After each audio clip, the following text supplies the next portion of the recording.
Alright, so this is a CB300F. I'm gonna change the front sprocket here.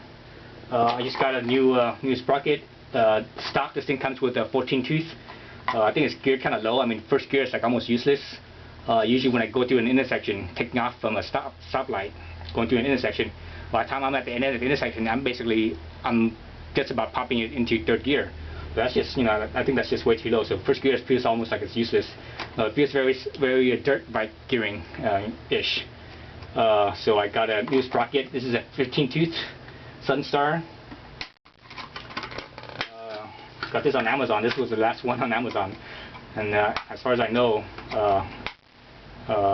the SunStar is at least on Motorcycle Superstore anyways. It shows that the SunStar front sprockets are being discontinued. So I might have gotten the last 15 tooth sprocket around, at least on Amazon anyways. So that's to gear it taller. So I have to take off the cover, loosen up the back end here to loosen up the axle so that I could give myself slack on the chain. And I already did that. So if you want to know how to do that part, you check out my other video. I did another video to take off the rear end here, loosen it up and everything so that you have slack in the chain. So let's get started on this one. So there's going to be two bolts here, both 8 millimeters. This is a plastic cover. So this bike's still pretty new. Only has 820 miles, 825 miles, something like that. So everything's still pretty new. I take off the cover. You can see the front sprocket here. It's not too dirty. I've only had to clean and oil this chain once so far. So everything's still pretty clean. So if it's not clean, get a rag, clean up your spot down in here, as clean as you can. This one is pretty good, so I'm not too concerned about that. Okay, so what do we need? We need a we need a 10 millimeter for here to basically take this off. So actually, how they made this is it's kind of like a dirt bike too. Dirt bike tends to be like this too. Lots of street bikes usually have just a one single bolt here, and you would need some kind of big impact to loosen this up. But with this one, it's just a 10 millimeter. Actually, let's see. Do I have a 10 millimeter? This is a 12. So no, I don't have a 10 millimeter. I need to go grab a 10 millimeter. So give me a few seconds to grab that real quick.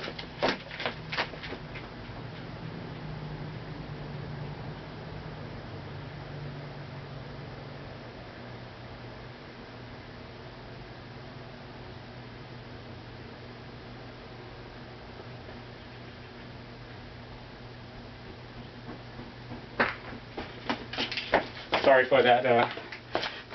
Sorry for that little lack of anything. Now, all my videos that I make is basically all done in one shot, one take. If it takes a long time, then I do more than one video. But I just keep on going as more or less one take. So, because I'm too lazy to do any editing and all that stuff. Alright, so I have my 10 millimeter. And right now the bike's actually in neutral. So I'm gonna put it into first gear so that it doesn't spin while I loosen these bolts up.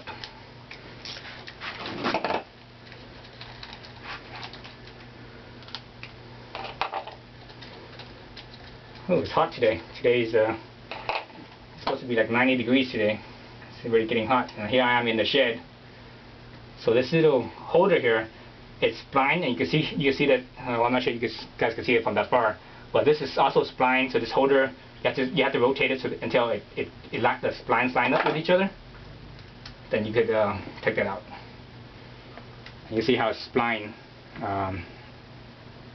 Right. Same thing with the sprocket. You see that it's splined. Get that out. I've already loosened up my axle. So I'm going to push the wheel as far forward as I can. Give me as much slack as I can here. Slide this off. Slide this off. Look at the sprocket itself. There's an orientation to it. It could be on this side or it could be on this side. This particular sprocket on the back side is just flat and smooth. The front side there's a little step, and it says 14 tooth. So on the new sprocket, same thing. It's flat on the back side, and the front side there's a little step on there. It doesn't actually say how many tooth it is, but it's a 15 tooth. So I have the chain in place.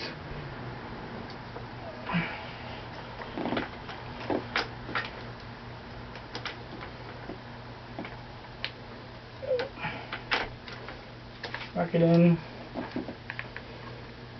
I need to get it to line this up with the spline. Okay, lined up with the spline. Push it all the way in.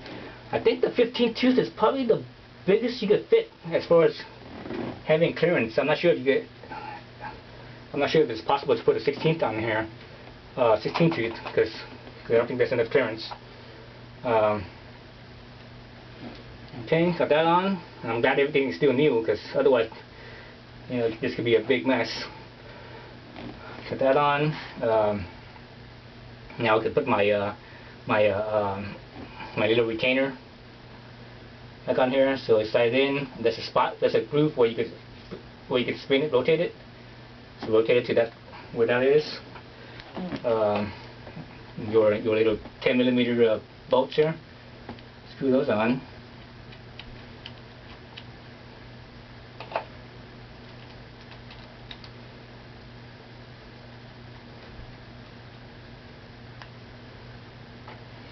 Do it by hand first. Always do everything by hand. That way you know that it's not cross-threaded. If you put it in by hand and it doesn't turn in, it's cross-threaded.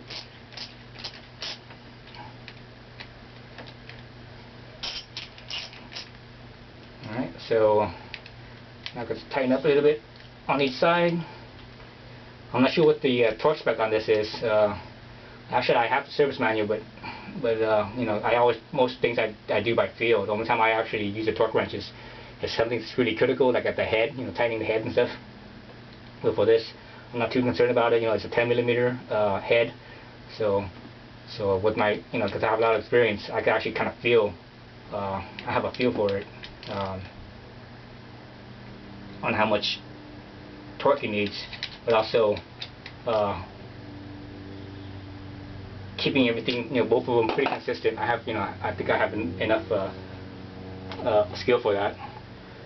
So that's how you basically replace the front sprocket. Now all you need to do is put the cover back on and tighten up the rear end over here. And I'll probably do another video on this right here. All right, thank you.